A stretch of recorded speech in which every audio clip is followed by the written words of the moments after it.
우리 이제 바른 신앙 사도신경 고백하면서 우리 예배를 받으신 하나님께 나아가겠습니다.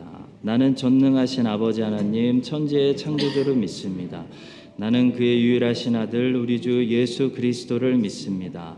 그는 성령으로 잉태되어 동정녀 마리아에게서 나시고 본디오 빌라도에게 고난을 받아 십자가에 못 박혀 죽으시고 장사된 지 사흘 만에 죽은 자 가운데서 다시 살아나셨으며 하늘에 오르시어 전능하신 아버지 하나님 우편에 앉아 계시다가 거기로부터 살아있는 자와 죽은 자를 심판하러 오십니다. 나는 성령을 믿으며 거룩한 공교회와 성도의 교제와 죄를 용서받는 것과 몸의 부활과 영생을 믿습니다. 아멘.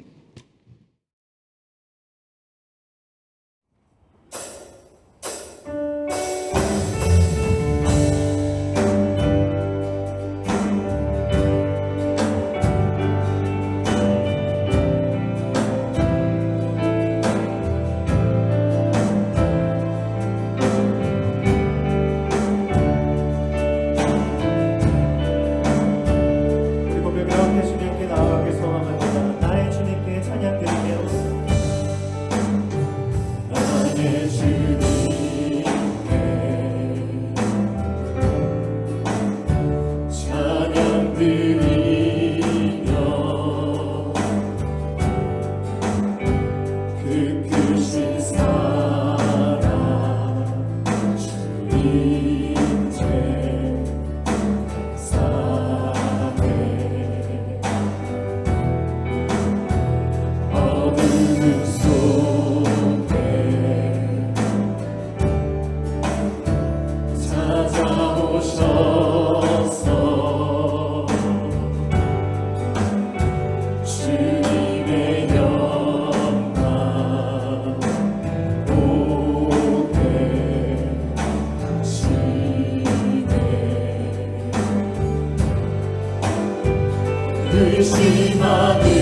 찬양하실 분들 함께 박수하시면서 찬양을 하시겠습니다.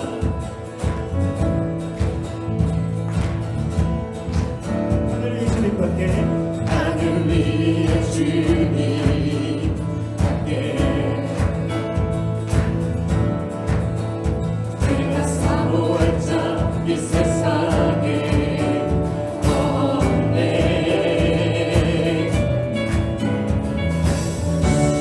내 맘과 힘을 이룰 수 없네.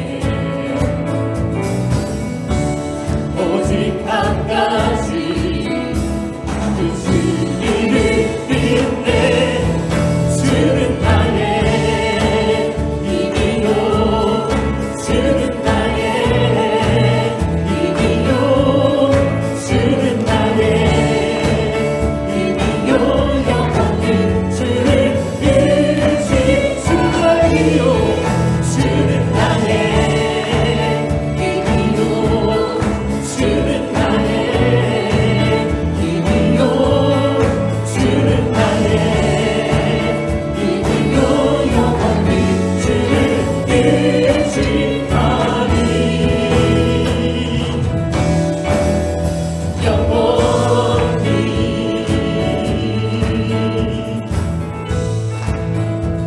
하늘 위의 주님과 함께 하늘 위의 주님 함께 내가 사모할 자 이 세상에 없네. 내 맘과 힘은 내 맘과 힘 믿을 수 없네. 믿을 수 없네. 오직 한 가지 오직 한 가지 주님 그 주님을 믿네. 주는 나의 힘이요 주는 나의 힘이요 주는 나의 힘이요 영원히 주를 의지하. 주는 나의 힘이요 주는 나의 힘이요 주는 나의 힘이요 주는 나의 힘이요 영원히 주를 의지하리. 주는 나의 힘이요 주는 나의 힘이요 주는 나의 힘이요 영원히 주를 의지. 주는 나의 힘이요 주는 나의 힘이요 주는 나의 힘이요 주는 나의 힘이요 영원히 주를 의지하리.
주여 우리 연약합니다. 우리 오늘을 힘겨워합니다.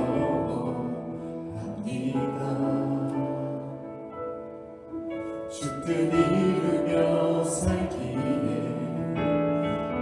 부족합니다. 우리 연약합니다.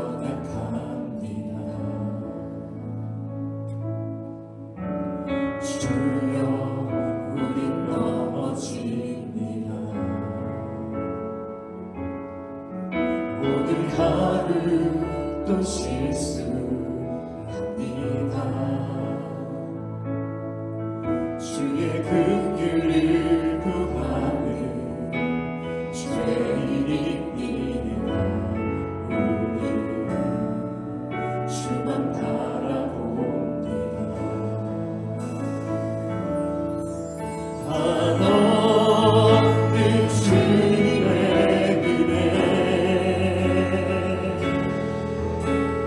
온 세상 위에 넘칩니다. 빠질 수 없는 주여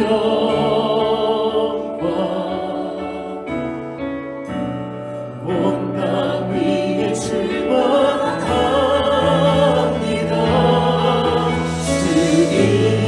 주님만이 힘이오니 우리 그 길 따라갑니다.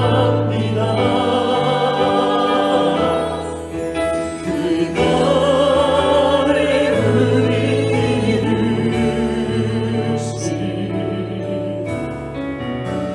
주는 완전합니다.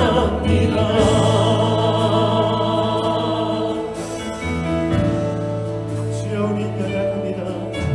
주여 우리 연약합니다. 우리 오늘을 힘겨워합니다.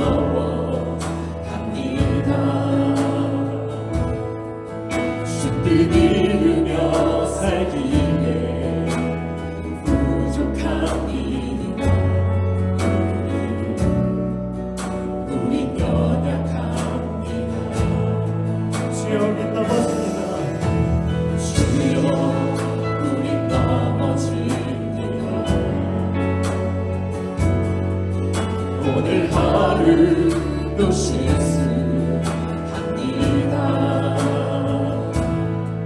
주의 긍휼을 구하는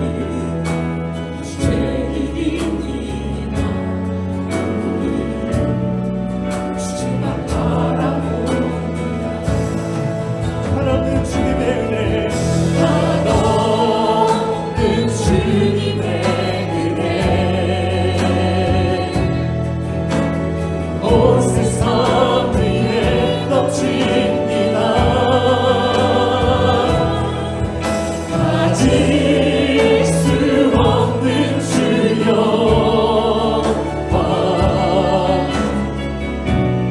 온 땅 위에 출발합니다. 주님만이 길이오니 우리 그 길 따라갑니다. 그날에 우리 이루실 주는 완전합니다.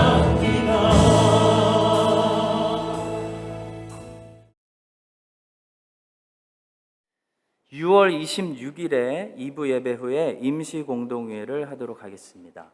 저희 교회 음향하고 조명 이런 것들이 20년 동안 종합검진을 한 번도 안 받았습니다. 이번에 전문가가 오셔서 종합검진을 해주셨는데 대수술을 받아야 된다고, 다 뒤집어야 된다고 했는데요. 예산을 큰 돈을 한 번에 쓸 수가 없어서 매년 이렇게 나눠서 쓰기로 했는데도 큰 예산을 통과시켜야 되는 그런 일들이 있습니다. 그래서 공동회의를 열어서 공동회의에서 예산을 승인해야 되기 때문에 6월 26일에 임시공동회의를 하도록 하겠습니다. 주일학교 교사 여전히 부족해서 또 광고드립니다. 제2키즈와 제2유스 교사로 섬기기 원하시는 분들, 우리 부모님들 적극적으로 지원해 주셔서 함께 주일학교 섬겨주시길 부탁드리겠습니다. 새가족분들 양육가정 오늘 2부 예배 후에 세 번째 시간 갖도록 하겠습니다. 우리 새가족 환영회 새가족분들 잊지 마시고 6월 19일 주일 오후 시간 꼭 비워주시고 다 참여해 주시기 부탁드리겠습니다. 7월 청소년 청년 집회가 이제 정확히 한 달 정도 남았습니다. 우리 시드니에서 이세 목사님 한 분 오시고 또 크라이스처치에 있는 키 목사님, 중국계 목사님 세 분이 모여서 이렇게 또 월요일부터 목요일까지 청소년 청년들을 위해서 말씀 집회합니다. 이번 주에 같이 비전을 나누고 기도하고 만남을 나누는데 정말 큰 은혜가 있을 것 같습니다. 그냥 형식적으로 하는 얘기가 아니고 정말 기대가 돼서 하는 말씀입니다. 함께 기도해 주시고 또 이어지는 오성강 목사님 모시고 하는 작년 집회를 위해서도 크라이스처치의 큰 말씀 은혜의 시간이 있을 수 있도록 함께 참여해 주시고 기도해 주시기를 부탁드리겠습니다. 청소년 청년 집회하는 동안 청소년 청년들 이렇게 조별 모임하는 시간들이 있는데요.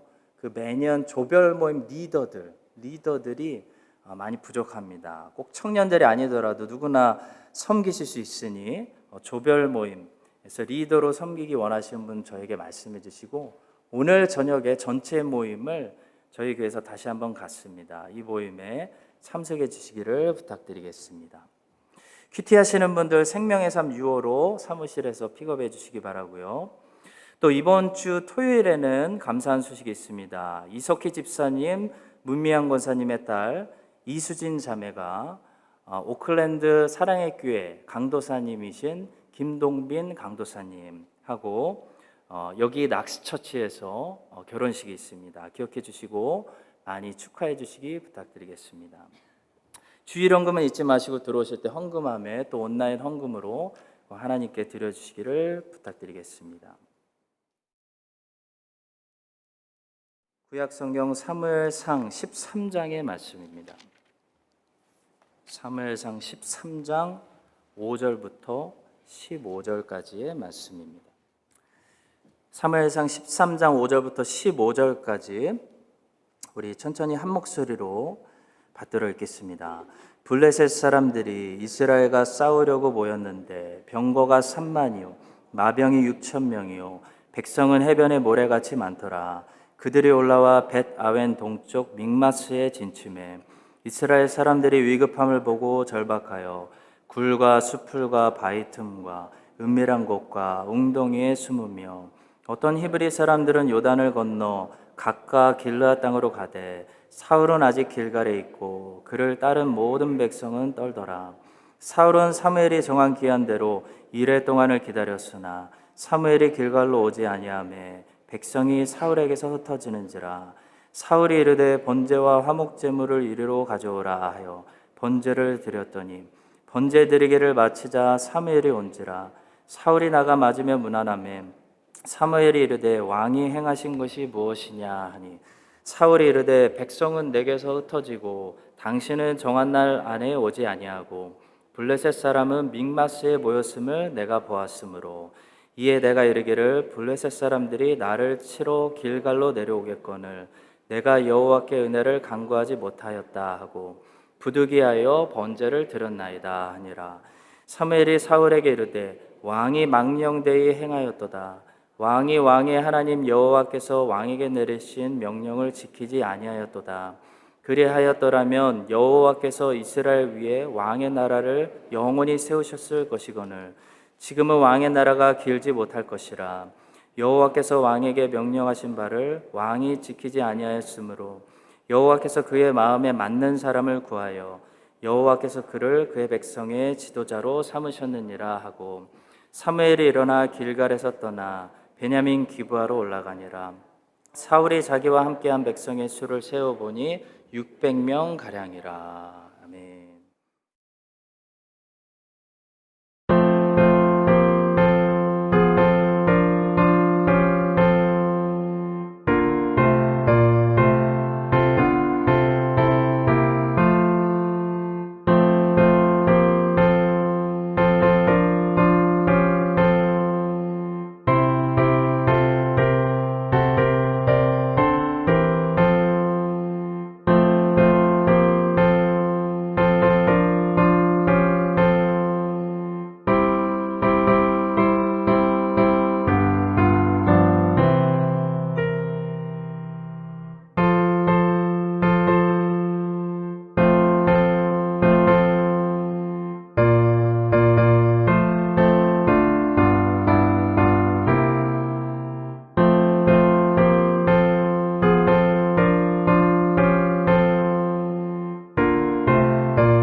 고맙고 감사하신 하나님 아버지, 찬송과 영광 드립니다.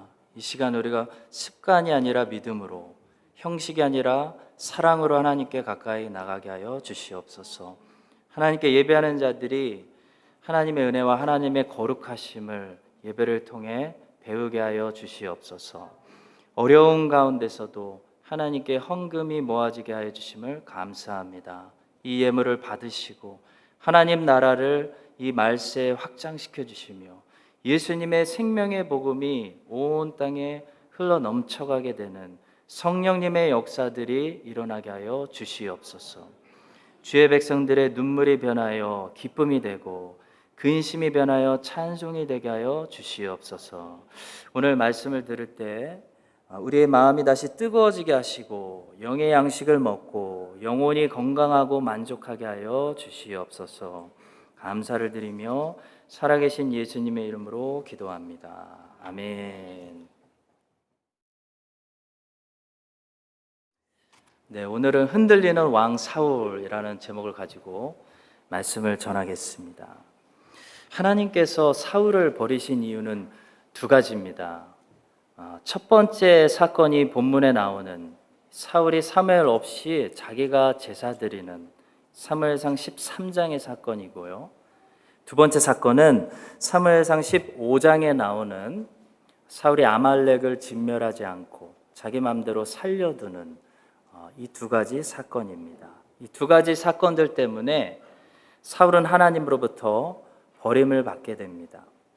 자, 따라서 사무엘 13장과 사무엘상 15장에서 사울이 뭘 그렇게 잘못했는지, 하나님이 왜 그를 버리실 수밖에 없었는지 그 이유를 알고 거기서 교훈을 배우는 것이 우리에게 너무나 중요합니다.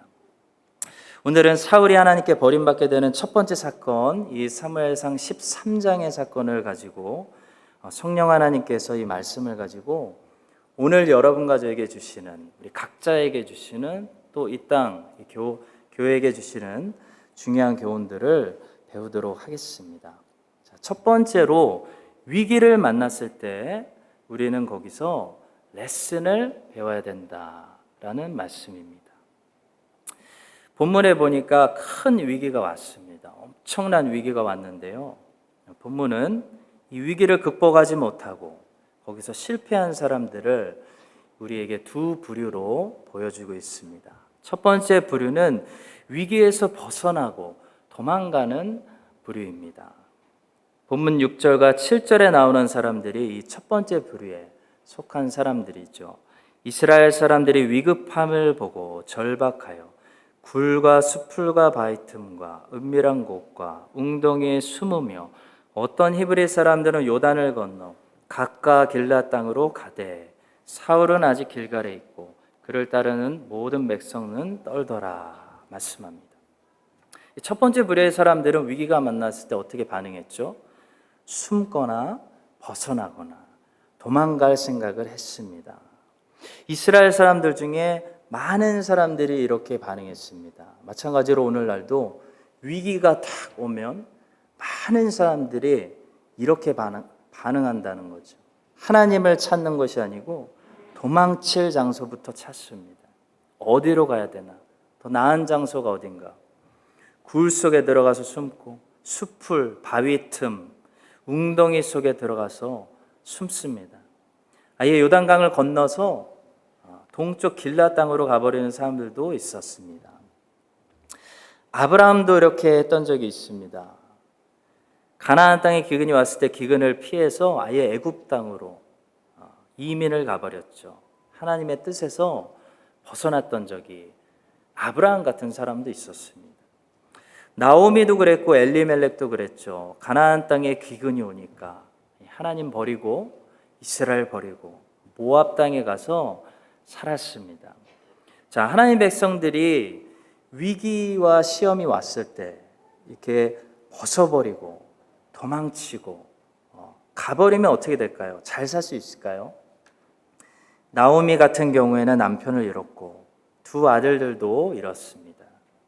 아브라함 같은 경우에는 하나님의 은혜가 아니었으면 사라를 이집트 왕에게 빼앗기고 하마터면 혼자 돌아올 뻔했습니다. 자, 성도 여러분, 도망가는 것은 우리의 문제를 연장시킵니다. 도망치면 문제가 연장되거나 문제가 더 악화되는 것이지 문제가 해결되지 않습니다. 하나님의 백성들은 위기가 오고 환난이 왔을 때 이 위기를 통해 하나님을 찾아야 됩니다. 하나님을 경험하고 하나님이 거기서 주시는 레슨을 배울 생각을 해야지 위기에서 벗어나고 위기에서 도망가려고 하면 더 큰 위기를 만나게 됩니다. 여러분과 저는 위기를 만날 때마다 도망칠 생각을 하는 것이 아니고 그 위기를 통해서 하나님을 찾을 생각을 하는 그런 사람들이 될 수 있기를 바랍니다. 두 번째 부류의 사람들은요, 위기가 왔을 때 위기 때문에 하나님 말씀을 타협하고 거역하는 사람들입니다. 그것이 본문의 사울의 반응이죠. 사울은 너무 지금 상황이 급하고 시간이 없었기 때문에 그 핑계로 하나님 말씀을 끝까지 버텨내고 지켜내지 못하고 말씀을 타협하고 말았습니다. 그러니까 사울에게는 이 하나님의 말씀이라는 것이 우선순위가 아니었다는 거죠. 보통 때는 사울도 직접 이렇게 제사 드리지 않습니다. 보통 때는 사울도 제사장을 통해서 제사 드립니다. 보통 때는 사울도 하나님의 말씀을 지킨다는 거죠. 그런데 상황이 위급해지니까, 시간이 없으니까 안 되겠다 판단하고 하나님 말씀을 타협하고 뒷전으로 하고 하나님 말씀을 거역하는 사람이 바로 사울이었습니다. 하나님 말씀을 지키려고 노력은 하는데 하나님 말씀이 사울 안에는 넘버원은 아니었다는 것이죠. 나중에 사무엘상 15장에서도 사실 비슷한 사건이 일어나게 됩니다. 그러니까 사울의 문제는 항상 무엇이었냐면 사울은 하나님의 말씀을 아예 안 지키는 사람이 아니라 사울의 문제는 하나님의 말씀을 상황에 따라 부분적으로 순종했다는 거죠. 하나님 말씀을 지키려고 하나님 말씀대로 살려고 노력은 했지만 다른 중요한 일들과 하나님 말씀이 충돌될 때에는 하나님 말씀을 언제라도 타협하거나 부분적으로만 순종하는 그것이 사울의 문제였습니다. 이것이 하나님이 사울을 버리시고 사울을 종으로 더 이상 쓰실 수가 없는 결정적인 이유였습니다. 본문에 나오는 이 큰 위기를 통해서 사울 안에 감춰져 있는 이런 온전히 순종하지 못하는 모습이 밖으로 드러나게 된 것이죠. 성도 여러분, 위기는 하나님의 백성들에게 다른 말로 하면 하나님이 주시는 시험입니다. 테스트입니다. 그래서 감당할 시험만 주시는 겁니다. 자, 하나님이 시험을 주시는 이유가 있는데요. 우리가 위기 속에서 어떻게 문제를 처리하나 하나님이 보시려는 것이 아닙니다. 하나님은 전지하셔서 이미 모든 것을 알고 계시고 나보다 나를 더 잘 알고 있습니다. 그래서 나를 더 알려고 시험하실 필요가 없습니다. 하나님의 지식은 여러분과 저의 지식처럼 배우고 성장하고 자라나는 지식이 아닙니다. 하나님의 지식은 처음부터 완전한 지식입니다. 자, 따라서 하나님이 시험을 주시는 이유는 우리가 위기 속에서 어떻게 대처하나 하나님이 보시려는 것이 아니라 우리가 볼 수 있도록 우리의 진짜 모습이 우리 자신에게 그대로 드러나도록 하기 위함이라는 거죠. 하나님은 우리가 어떤 부분에서 부족한지 우리에게 보여주시고자 할 때 우리에게 시험을 주시는 것입니다. 따라서 성도 여러분, 시험 당할 때 우리에게 그래서 중요한 키워드는 뭐냐면 언제나 배움입니다. 배움. 하나님은 우리에게 보여주시기 위해서 시험을 주시기 때문에 위기를 만날 때 우리가 집중해야 하는 부분은 어떻게 이 상황에서 빨리 벗어날 수 있는가가 아니라 이 시험을 통해서, 이 위기를 통해서 하나님의 레슨을 배우는 것이 중요하다는 거죠. 하나님의 자녀가 시험 당할 때 거기서 벗어나는 일에만 집중하면 안 됩니다. 그 불편함, 그 고통스러움, 거기서 벗어나는 일에만 집중하면 하나 벗어버렸는데 또 같은 시험을 당하게 된다는 거죠. 하나님의 자녀가 위기를 만나고 시험 당할 때는 이 위기를 통해서 하나님이 나에게 말씀하시는 것이 무엇인가? 나는 여기서 무엇을 배우고 성장해야 되는가? 이 배움에 초점을 맞춰야 된다는 것입니다. 그것이 시험의 목적입니다. 그래서 우리는 시험을 통해서 늘 정금같이 나오는 것이죠. 이삭에게도 이런 위기가 온 적이 있습니다. 큰 흉년이 왔죠. 그래서 이삭도 처음에는 이 위기의 상황에서 도망치려고 했습니다. 그런데 하나님께서 이삭에게 도망가지 말아라. 가나안 땅에 머물러라 라고 말씀하셨고, 이삭은 하나님 말씀을 목숨 걸고 지키겠다 결단하고 그 불시험을 잘 통과했습니다.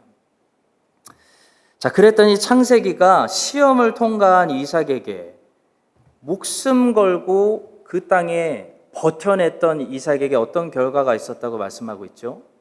이삭이 그 땅에서 농사하여 그 해에 100배나 얻었고 여호와께서 복을 주심으로 그 사람이 창대하고 왕성하여 마침내 거부가 되었다라고 말씀하고 있습니다. 여기서 중요한 단어는 그 해, that same year라는 단어죠. 그 해는 지금 어떤 해를 가리키죠? 흉년이 들었던 그 해를 가리킵니다. 그러니까 이삭은 흉년 끝나고 축복 경험한 것이 아니라 하나님 말씀의 테스트에 순종하고 목숨 걸고 버텼더니 흉년 속에서 100배나 얻는 이 축복, 하나님의 은혜를 경험했다는 거죠. 하나님께서는 우리를 위기에서 벗어나게 하셔야지만 축복할 수 있는 분이 아닙니다. 우리가 하나님을 그렇게 생각한다면 너무 작게 생각하는 거죠. 하나님께서는 위기 속에서도, 위기를 통해서도 우리를 축복하실 수 있습니다. 흉년의 때도 100배로 축복을 주시는 일이 하나님께는 어려운 일이 아닙니다. 하나님께는 그런 일이 무척 쉬운 일입니다. 성도 여러분, 위기를 만났을 때 거기서 도망치는 것이 아니고 그 시험을 통해 드러나는 우리의 성적표를 잘 받아야 됩니다. 잘 받아서 거기서 배울 생각을 하고 성장할 생각을 해야 됩니다.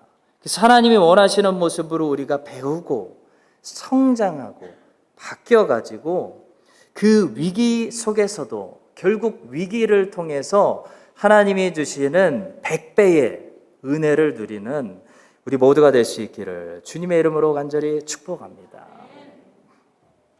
자, 두 번째로 사울이 본문에서 진짜 잘못한 것은 책망받을 때 핑계를 찾고 회개하지 않은 것입니다. 사무엘이 본문에서 사울의 잘못을 책망합니다. 왕이 잘못했습니다. 공개적으로 책망했죠. 자, 그때 사울이 얼마나 이 핑계 저 핑계를 대면서 자기 빼고 모든 사람들을 얼마나 블레임하고 있는지 한번 보겠습니다. 11절과 12절입니다.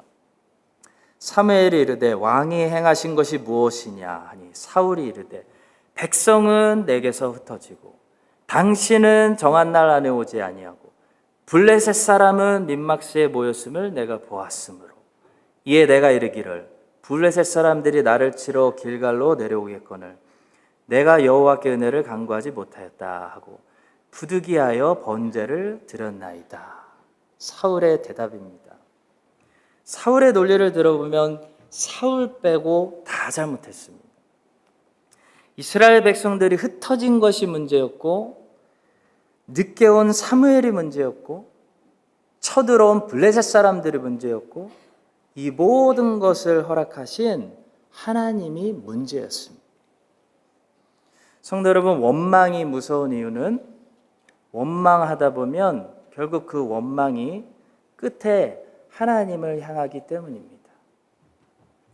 자기 잘못을 고백하고 회개하지 않는 본문의 사울 같은 사람들은 자기 빼고 다른 모든 상황들을 원망하게 되어 있습니다. 그러면 결국 그 원망이 어디까지 가게 되냐면 이 모든 일들을 허락하신 하나님께 향하게 된다는 거죠. 이스라엘은 광야에서 겉으로는 모세를 원망하는 것처럼 보였지만 속으로는 사실 애굽에서 그들을 인도하신 하나님을 원망하고 있었던 것입니다. 그래서 그 원망 때문에, 하나님을 향한 원망 때문에 하나님께서 그들에게 예비하신 젖과 꿀이 흐르는 그런 기업을 받지 못하고 광야 같은 인생만 살다가 광야에서 다 망한 것이죠. 자, 본문의 사울은 책망받았을 때 자기의 믿음 없음, 자기의 약함, 그 프레셔를 견디지 못하고 타협한 자기의 잘못을 인정하지 않았습니다. 사울은 자기가 약해서 하나님의 말씀을 지키지 못하고 하나님의 말씀을 타협해서 제사를 드리고 말았습니다 라고 죄를 고백하지 않았다는 거죠. 제사 드린 것도 잘못된 거지만 회개하지 않은 것이 사울의 더 큰 잘못입니다. 사울은 그래서 모든 이유를 자기 밖에서 찾았습니다. 성도 여러분, 나의 죄를 고백하고 인정하고 회개하지 않게 되면 우리는 둘 중에 하나를 반드시 하게 됩니다. 하나는 본문의 사울처럼 다른 사람들을 원망하고 변명을 하게 된다는 거죠. 그러면서 나의 잘못은 합리화시키고 정당화시키는 겁니다. 나는 이러이러해서 제사를 드릴 수밖에 없었지. 나는 어쩔 수 없는 상황에 있었어. 이것이 자기 죄를 인정하고 고백하지 않는 사람들이 변명입니다. 아담과 하와도 그랬죠. 아담과 하와를 자세히 기억하시면 그들이 죄를 지은 후에 하나님께서 물어보니까 뭐라고 대답했습니까? 서로 다른 사람을 지적하고 원망하느라고 바빴습니다. 고백하지 않았습니다. 자기 죄는 인정하지 않았습니다. 아담은 하와 때문에, 저 여자 때문에 내가 이렇게 됐다고 하와를 원망했습니다. 또 그 여자를 만든 하나님이 잘못했다고 은근히 하나님을 원망했습니다. 하와도 그랬죠. 뱀 때문에 자기가 이렇게 됐다고 뱀을 원망했습니다. 그러면서 뱀 같은 동물을 만드신 하나님께 불평한 거죠. confession의 반대말은 blame입니다. 우리가 죄를 고백하지 않는다면 우리는 blaming하고 있는 겁니다. 죄를 고백한다는 것은 뭐죠? 이것이 내 잘못이었다는 것을 하나님께 인정하는 겁니다. 하나님, 내가 잘못했습니다. 용서해 주십시오. 내 잘못을 인정하면 다른 사람들을 원망하지 않습니다. 내 잘못을 인정하지 않고 고백하고 회개하지 않기 때문에 늘 블레이밍하고 있는 거죠. 다른 사람들을 원망하는 겁니다. 여러분과 제가 하나님 앞에서 나의 죄를 인정하고 나의 죄를 회개하고 고백하고 있을 때는 다른 사람들을 원망하지 않습니다. 그런데 여러분과 제가 나의 죄를 인정하지 않고 고백하지 않을 때는 뭐 하고 있죠? 늘 변명하고 다른 사람들을 원망하다가 상황 원망하다가 결국 그 다른 사람들, 그 상황 허락하시는 하나님까지도 원망하고 하나님께 삐져가지고 멀어지게 되는 거죠. 하나님과 멀어지게 되는 거죠. 더 무서운 죄를 짓게 되는 것입니다. 이렇게 성도 여러분, 죄를 고백하지 않는 것, 고백하지 않고 인정하지 않고 본문의 사울처럼 남겨두면 반드시 우리는 본문의 사울처럼 그때부터 원망하는 죄에 빠지게 되는 것입니다. 그래서 죄 중에 가장 무서운 죄, 다 용서받을 수 있지만 용서받지 못하는 유일한 죄는 고백하지 않는 죄, 인정하지 않는 죄, 회개하지 않는 죄인 거죠. 사울과 다윗의 차이는 무엇일까요? 한 사람은 죄를 짓고 한 사람은 죄를 안 짓고의 차이가 아니었습니다. 한 사람은 죄를 짓고 죄를 고백하지 않은 것이고 변명한 것이고, 한 사람은 죄를 짓고 죄를 철저하게 인정하고 회개한 것입니다. 여기 다윗과 사울의 차이가 있었죠. 베드로와 가룟 유다의 차이도 마찬가지죠. 한 사람은 예수님을 버리고 한 사람은 예수님을 지킨 것이 아닙니다. 둘 다 예수님 버렸습니다. 그러나 한 사람은 예수님 버린 후에 회개하고, 한 사람은 예수님 버린 후에 회개하고 주님께 돌아오지 않았다는 것입니다. 천국은 죄 없는 사람들이 들어가는 것이 아니라 죄를 인정하고 회개해서 죄에 씻음 받은 자들이 들어가는 것입니다. 지옥은 죄를 많이 지은 사람들이 가는 것이 아니라 죄를 인정하지 않고 회개하지 않은 사람들이 가는 것입니다. 여러분과 제가 무엇보다도 크리스찬은 뭘 잘해야 되냐면 죄를 잘 인정하고 회개해야 됩니다. 그런 사람들은 죄를 잘 고백합니다. 다른 사람들 원망하지 않습니다. 나를 탓하고 내 죄를 인정하고 나의 죄를 고백하는, 죄를 잘 시인하는 사람들 될 수 있기를 주님의 이름으로 축복합니다. 죄를 고백하지 않고 남겨두게 되면 두 번째로 우리는 열심히 무화과 나무 잎으로 우리를 가리는 일을 하게 됩니다. 이것이 죄를 회개하지 않은 사람들이 꼭 하게 되는 두 번째 일입니다. 첫 번째는 죄를 회개하지 않으면, 첫 번째는 다른 사람들을 원망하면서 변명하는 것이고요. 두 번째는 무화과 나무 잎을 만들어서 나를 가리는 일을 하게 됩니다. 아담과 하와가 죄를 짓고 나서 두 가지를 다 했죠. 서로를 원망했습니다. 그 전에 한 가지 일을 더 했는데요. 무화과 나무 잎을 엮어서 자신들을 가리려고 했습니다. 우리도 이 일을 하게 된다는 거죠. 죄를 하나님 앞에 깨끗이 인정하고 고백하고 회개하지 않고 남겨두면 여러분과 저는 굉장히 열심히 바쁘게 무화과 나무 잎을 찾게 됩니다. 성도 여러분, 죄를 지으면 그 죄를 인정하고 회개하고 고백해서 하나님께 용서받을 때까지 우리는 우리를 정죄하는 그 율법의 소리와 우리 내면에 있는 양심의 소리에서 벗어날 수가 없습니다. 그 소리를 듣게 된다는 거죠. 정죄의 소리. 자, 그것을 양심의 가책을 느낀다라고 말하기도 하죠. 죄를 짓는 순간 아담과 하와는 무슨 소리를 들었냐면 그들을 막 고발하고 정죄하는 소리를 들은 겁니다. 마치 아이들이 큰 잘못을 했는데 아직 엄마 아빠에게 들키지 않았습니다. 그런데 들킬 것 같습니다. 그러면 그 일이 터질 때까지 불안하죠. 엄마 아빠 얼굴 보지 못하고 하루하루 불안한 상태로 사는 것과 같은 것입니다. 저만 공감하는 것 같습니다. 다들 말 잘 듣고 크셨나 봐요. 사람들은 죄를 정죄하는 그 사탄의 고발, 내면의 소리, 율법의 고발, 그 소리를 견디지 못하기 때문에 반드시 그 소리를 가리는 일을 하게 됩니다. 그래서 무화과 나무 잎을 만드는 거죠. 열심히 만듭니다.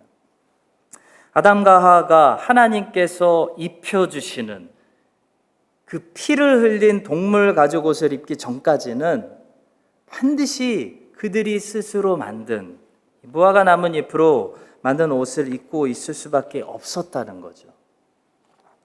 마찬가지로 예수 그리스도로 아직 옷 입지 않은 사람들은 그냥 벌거벗고 다니는 것이 아니고 반드시 무화과 나무잎으로 만든 옷을 입고 다닐 수밖에 없습니다. 그 정죄의 소리를 잊어야 되기 때문에, 그 부끄러움을 가려야 되기 때문에 그렇게 할 수밖에 없다는 거죠. 그런데 문제는 이 무화과 나무 잎으로는 그 정죄가 가려지지 않는다는 것이 문제입니다. 아무리 돈과 명예와 성공과 성취와 도덕과 종교심으로 가리려고 해도요, 죄가 가져다주는 부끄러움, 수치스러움, 불안함, 두려움, 정죄받음, 이 소리들을 하나님의 면전에서 쫓겨남, 이 느낌, 이 소리들은 우리 영혼의 귀에서 사라지지 않는다는 것이죠.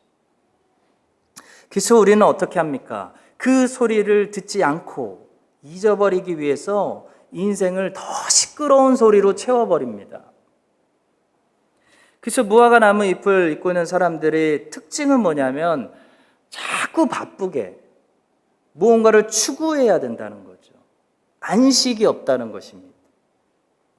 바쁘게 일해야 되고 목표를 향해 달려가야 되고 그 목표를 이루고 나면 그 다음 목표가 있어야 된다는 거죠.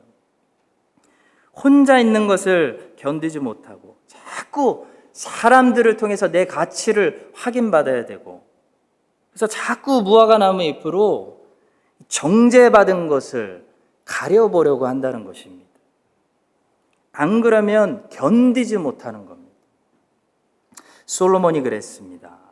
솔로몬의 인생을 보시면 솔로몬은 하나님을 떠나 우상 숭배를 하는 순간부터 인생이 가만히 있질 못합니다.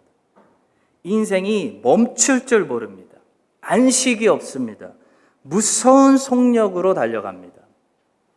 이것도 해야 되고 저것도 해야 되고 건축 사업이 끝날 줄 모르고 식물도 공부하고 가든도 만들어야 되고 인생에 많은 일들, 인간이 할 수 있는 일들을 다 벌렸습니다. 솔로몬이 왜 그렇게 많은 일들을 벌리고 평생 바쁘게 살았을까요? 하나님을 떠났으니까. 하나님과의 관계가 잘못되니까. 거기서부터 들려오는 정죄의 소리를 견디지 못하기 때문에, 그거를 덮어야 되기 때문에, 가려야 하기 때문에 계속 무언가를 해야 되고 계속 사람들을 만나야 되고 계속 목표를 향해 달려가야지만 견딜 수가 있는 것입니다. 그런데 아무리 그렇게 가리려고 해도 솔로몬이 혼자 있으면 생각나는 거죠. 잠잠할 때 문득 떠오르는 거죠. 이게 아닌데 하나님께 돌아가야 되는데. 아버지 다윗이 했던 충고가 생각나는 거죠. 평생 바쁘게 살고 많은 것을 이루었던 솔로몬이 말년에 고백합니다. 내가 다 해보니 헛되고 헛되니 모든 것이 헛되도다. 성도 여러분, 예수 그리스도의 옷을 입는다는 것은 죄가 주는 이 정죄의 저주로부터 이제 우리를 완전히 가려준다는 것을 말합니다. 그래서 로마서 8장 1절은 모든 믿는 자들에게 주시는 너무나 귀한 말씀이에요. 우리 함께 믿음으로 선포해 보겠습니다. 그러므로 이제 그리스도 예수 안에 있는 자에게는 결코 정죄함이 없나니. 하나님께 인정받았다는, 더 이상 고발받을 게 없다는 그런 말씀입니다. 하나님과 right standing with God, 바른 관계로 돌아왔다는 그런 선포의 말씀입니다. 성경은 예수 그리스도의 의로움이 우리에게 imputation, 전가되는 것을 뭐라고 표현하냐면 예수 그리스도로 그 사람은 옷 입었다라고 표현합니다. 예수 그리스도의 의로움이 우리에게 전가되기 때문에, 그리고 우리의 의로움으로 여겨지기 때문에, 그것이 칭의죠. 하나님이 그렇게 인정해 주시기 때문에 크리스찬은 그때부터 어떻게 되냐면 더 이상 불안하지 않습니다. 불안이 사라집니다. 하나님의 마지막 심판이 두렵지 않고 죽음도 무섭지 않고 율법의 고발의 소리, 양심의 고발의 소리, 사탄이 우리를 정죄하는 그 모든 소리에서 우리를 정죄하지 못하는 것. 하나님이 인정하셨는데 누가 우리를 정죄하리요?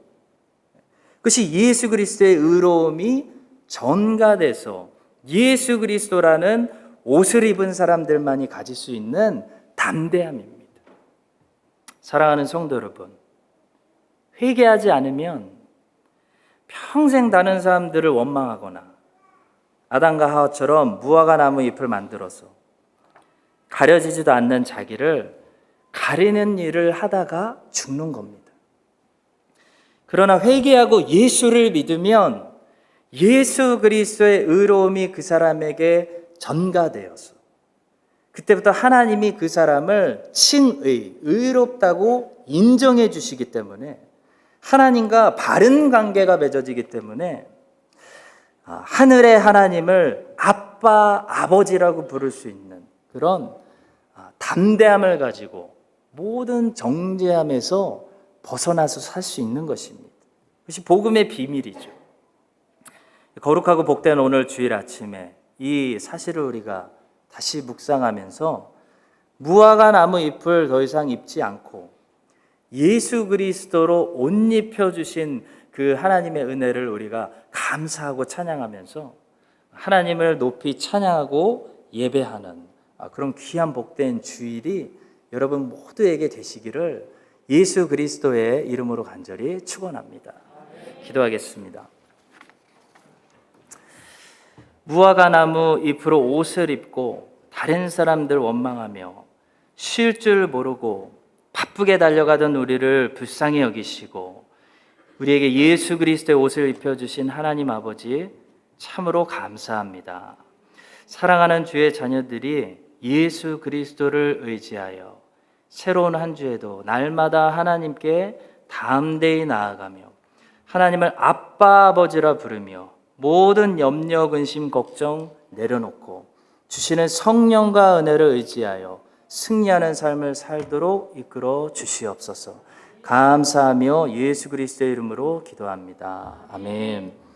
지금은 우리를 모든 정죄함에서 벗어나게 하신 우리의 의로움이 되시는 예수 그리스도의 은혜와 독생자를 보내주신 하나님 아빠 아버지의 무한하신 사랑과 말씀대로 순종하고 살 수 있는 능력도 주시는 성령님의 교통하심이 오늘 말씀을 듣고 위기 가운데서 인내하며 백배결실을 맺고 죄를 늘 인정하고 회개하는 삶을 살기로 결단하는 모든 주의 사랑하시는 자녀들 위해 이제부터 영원까지 함께 하시기를 간절히 축원드립니다. 아멘.